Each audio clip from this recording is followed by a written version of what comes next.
You know, I recently saw this woman who had severe, and I do mean severe, plastic surgery.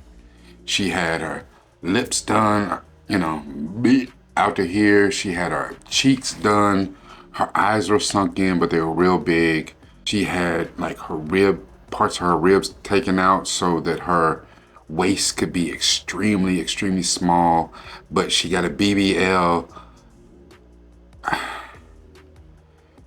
It's one of those things, like, she looked like a walking Halloween, not even costume, just something scary, something out of a nightmare from a plastic surgeon's office. And the sad thing is, I had a partner that he said he still do her. Ugh.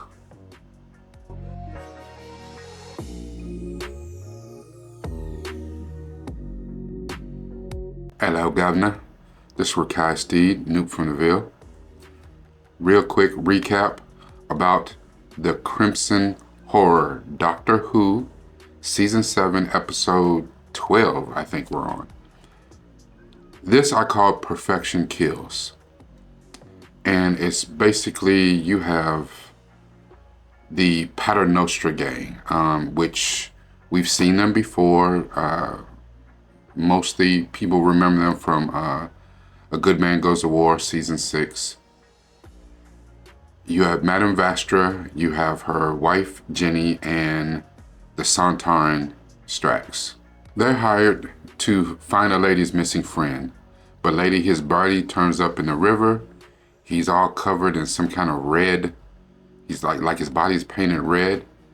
And they later find out that they are trying to stop a lady who is a chemist and an engineer named Miss Gillyflower. When Jenny infiltrates the place called Sweetsville, she finds that the doctor is there, incapacitated, painted red as well. Now, this was something that this lady, the chemist, Miss Gillyflower, she was doing to people. She would find what she called the perfect specimens, and she sprayed this mist, this solution on them that basically kind of froze them in suspended animation. But it didn't work on the doctor because he's not human. So she was going to dispose of him, but her daughter, who's blind, saved the doctor and tucked him away in another room like her little pet. That's a whole different story. Jenny saves the doctor, reverses the process. He tells her that Clara is there. They save Clara, all in this thing to stop Miss Gillyflower. Madame Vastra says that she's seen this before, and it was a enemy to the Silurians that are creatures that look like red leeches, and it's something in their venom. We find out Miss Gillyflower was she was experimenting on her daughter to get the potion right. Miss Gillyflower also has a rocket that has the potion in it. She's gonna fire it into the atmosphere and affect everyone at the same time. Basically wipe out humanity, but keep the people behind that she calls the perfect specimens. So Madame Vastra and Jenny incapacitate the rocket, or they make sure that the little potion's not on it. And Miss Gillyflower is so determined to launch this potion that she holds a gun to her own daughter Ada's head. And she tells Ada she wasn't coming with her. You're not perfect. You messed up. You blind. Strax comes out of nowhere, shoots Miss Gillyflower. She falls over a little balcony or a railing and falls to her death. But the little leech who had a symbiotic relationship with her is not dead. But Ada comes and kills the leech with her cane. When Clara returns home, she finds that Angie and Artie, the two kids that she's a nanny for, have been doing a little research because Clara's been acting real weird lately. And they find pictures of Clara all over the internet.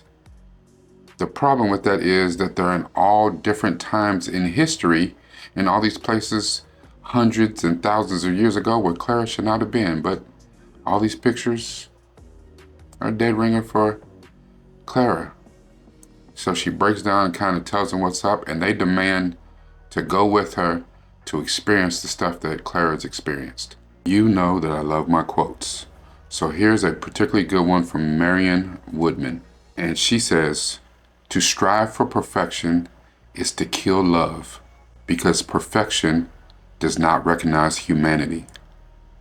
The other quote that I really, really like, and I'm going to take this slow, is by David Bales and Ted Orland, and it is, "To invite perfection, to require perfection is to invite paralysis. You cling ever more tightly to what you already know that you can do, away from risk and exploration, and possibly further from the work of your heart."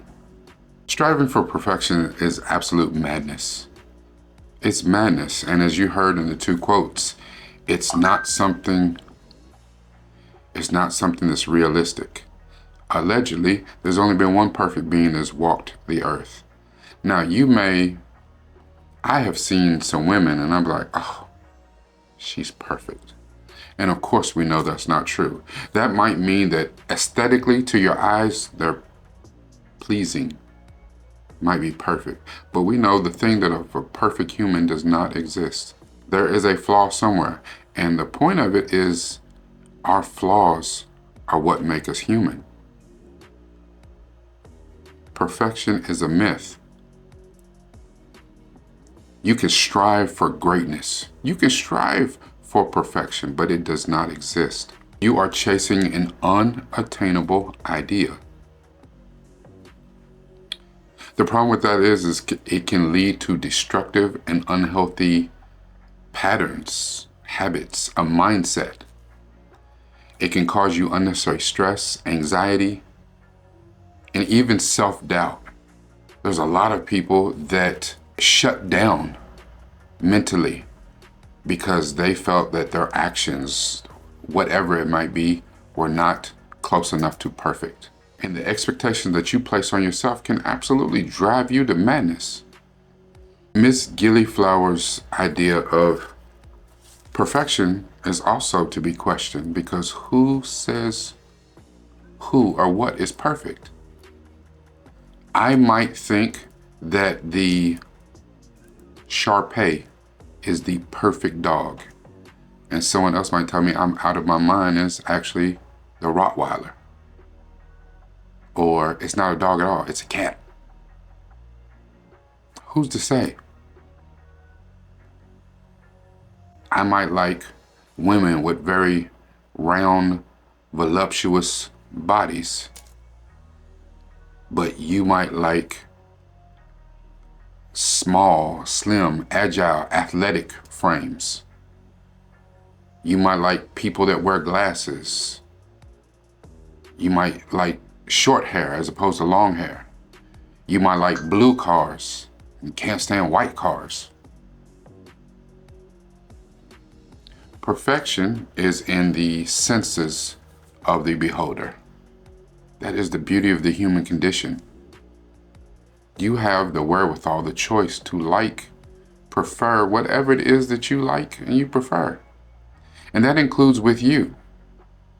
Someone might come along and tell you that you're perfect, and they don't know that you are internally struggling with, you feel that you're not good looking enough, you weigh too much, your skin is too brittle, your hair is too thin, your eyes are not set the proper distance apart.